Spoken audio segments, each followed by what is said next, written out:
22 जनवरी को प्रधानमंत्री श्री नरेंद्र मोदी जी के द्वारा अयोध्या के श्री राम मंदिर में प्राण प्रतिष्ठा की जाएगी। तो उसी राम मंदिर से जुड़ी हुई कुछ बेहतरीन जानकारी मैंने आपके लिए निकाली है, जो भारतवर्ष के हर एक बालक को पता होनी चाहिए, हर एक विद्यार्थी को पता होनी चाहिए।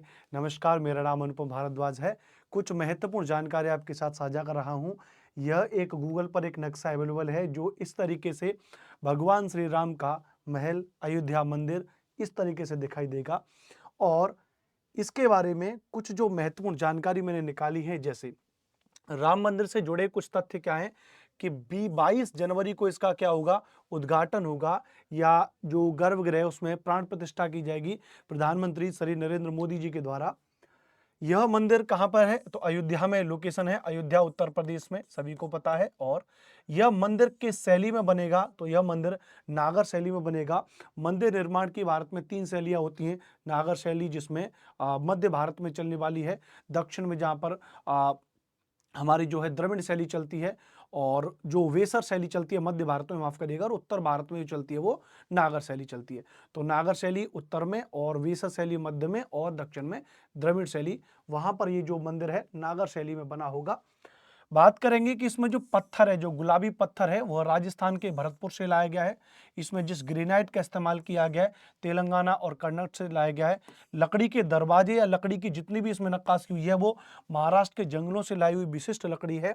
इसके बाहर एक घंटा लगा हुआ है, जो 2100 किलोग्राम का होगा, जो उत्तर प्रदेश के एटा से बन के आया है। टाइम कैप्सूल 2000 फीट के नीचे पर लगाया गया है। टाइम कैप्सूल क्या होता है?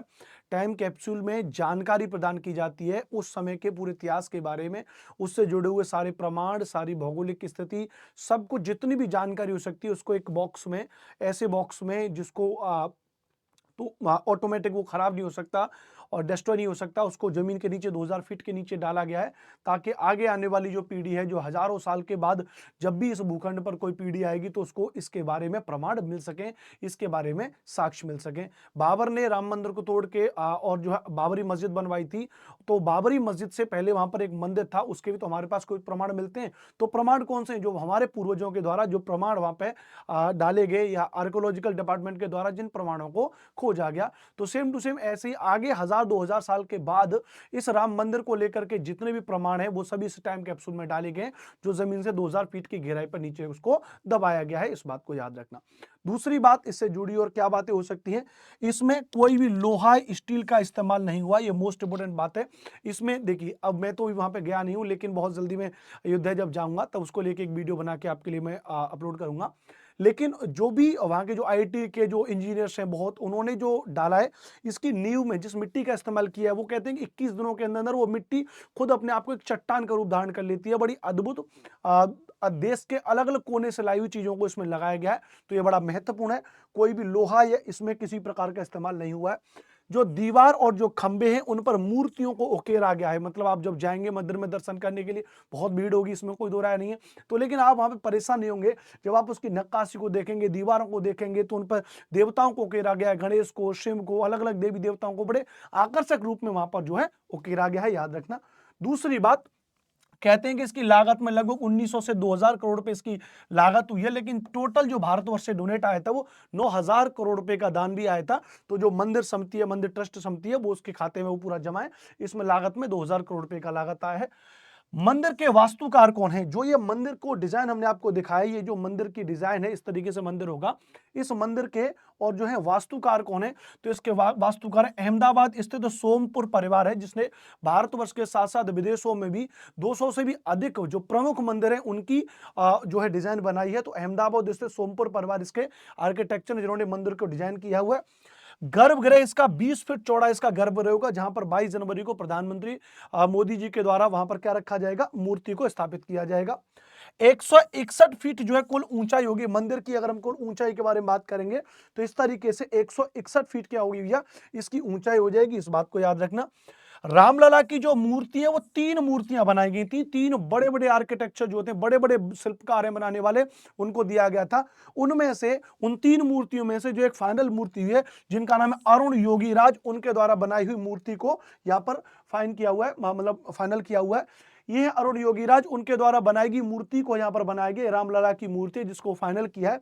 ये बहुत माने हुए हैं, इनके द्वारा शंकराचार्य की जो मूर्ति लगी है वो भी बनी हुई है। जो इंडिया गेट पे जो सुभाष चंद्र बोस जी की जो और मूर्ति लगी हुई है वो भी इनके द्वारा डिजाइन की हुई है। बहुत बड़े माने हुए आर्किटेक्चर हैं अरुण योगीराज, तो इनके बारे में ये सारी की सारी चीजें हैं। ठीक है, इनके द्वारा प्रधानमंत्री मोदी जी को भी इन्होंने, ये आप देख रहे हैं जो सुभाष चंद्र बोस वाली जो प्रतिमा थी वो भी इन्होंने भेंट की थी। तो ये अरुण योगीराज जी के द्वारा बनी हुई उस रामलला की मूर्ति को गर्भगृह में स्थापित किया गया है। तो ये कुछ प्रमुख जानकारी थी राम मंदिर से रिलेटेड। और हालांकि मोदी जी कह चुके हैं कभी 22 जनवरी को प्राण प्रतिष्ठा है, बहुत भीड़ होगी तो अपने घर पर ही सभी लोग दीपक जरूर जलाएं। और मैं भी इस बात को कहूंगा कि साल 2024 अब राम राज्य आने वाला है और आप सभी 22 जनवरी को इस तरीके से सेलिब्रेट करें जैसे कि दिवाली को हम लोग मनाते हैं, उसी तरीके से आप लोग सेलिब्रेट करें।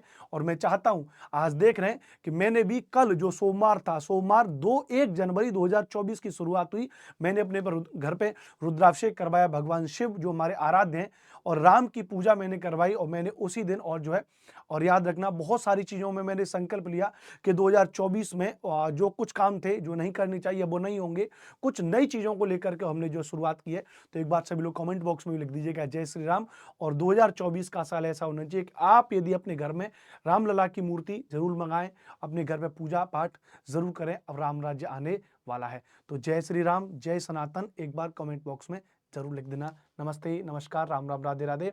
मेरा नाम है अनुपम भारद्वाज। जय हिंद, जय भारत।